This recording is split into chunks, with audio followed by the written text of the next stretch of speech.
PR পদ্ধতি জনগণ বুঝে না, এটা আসলে জনগণের প্রতি তাদের অশ্রদ্ধারই একটা বহিঃপ্রকাশ। জনগণকে তারা মর্যাদা দিতে চায় না, মূল্য দিতে চায় না, এটাই তাদের বক্তব্যে প্রকাশিত হচ্ছে।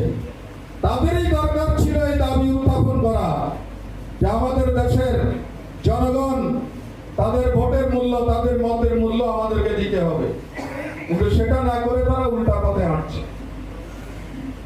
তারা বলে পিআর পদ্ধতি হলে সরকার দুর্বল হবে। এটা কি যৌক্তিক কথা? বরং পিআর পদ্ধতি যদি না হয় তাহলে সংখ্যাগরিষ্ঠ আসনে যারা পাস করবে, সংসদে আর কোন দল না থাকার কারণে নির্ভয়ে তারা স্বৈরাচার হয়ে যাবে। তাদেরকে সংসদে কেউ ধরতে পারবে না বিধায় তারা যা ইচ্ছা তাই করবে। দেশকে নিয়ে তারা ছিনিমিনি খেলবে, তারা লুটপাটের রাজত্ব কায়েম করবে। পিআর পদ্ধতি না হলে এটাই হবে।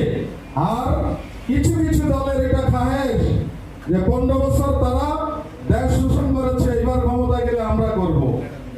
এই খায়েশ পূরণের জন্য তারা পিআর পদ্ধতির বিরুদ্ধে, সংসদে একক আধিপত্য বিস্তারের জন্য তারা এই সমস্ত অযৌক্তিক কথাবার্তা জনগণের কাছে বলার চেষ্টা করছে। পিআর পদ্ধতিতে 100% ভোট যিনি পাবেন, 1% ভোট তিনি 3টা আসন পাবেন সংসদে। এইভাবে যদি আমরা হিসাব করি তাহলে পিআর পদ্ধতিতে নির্বাচন হলে জাতীয় সংসদে আমাদের ক্যালকুলেশন অনুযায়ী প্রায় 8-9টা দল তাদের সংসদে প্রতিনিধিত্ব করার সুযোগ পাবে।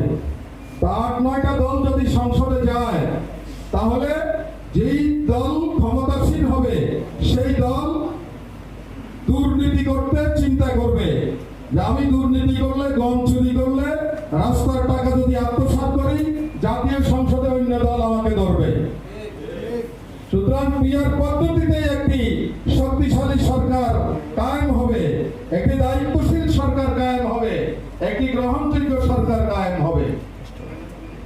তারা বলে যে পিআর পদ্ধতি যদি হয় তাহলে দেশে চরমপন্থা আবার মাথা চড়া দিয়ে উঠতে পারে, নিষিদ্ধ দলগুলো তাদের ষড়যন্ত্রের সুযোগ পাবে।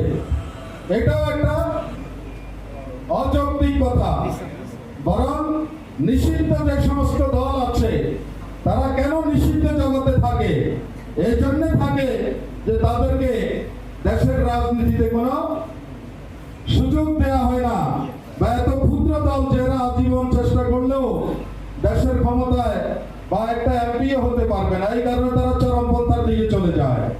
পিআর পদ্ধতি যদি হয়, যখন অধিকাংশ রাজনৈতিক দল সংসদে আসবে, এর মধ্যে 2-1 যদি নিষিদ্ধ জগতের লোক এমপি হয়ে যায় তাহলে তিনি আর নিষিদ্ধ দলে থাকবেন না, তখন তিনি মূলধারার রাজনীতিতে চলে আসবেন।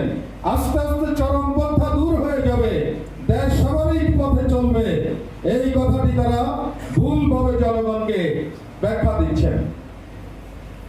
তারা একটা কথা বলে যে পিআর পদ্ধতি যদি হয় তাহলে দেশে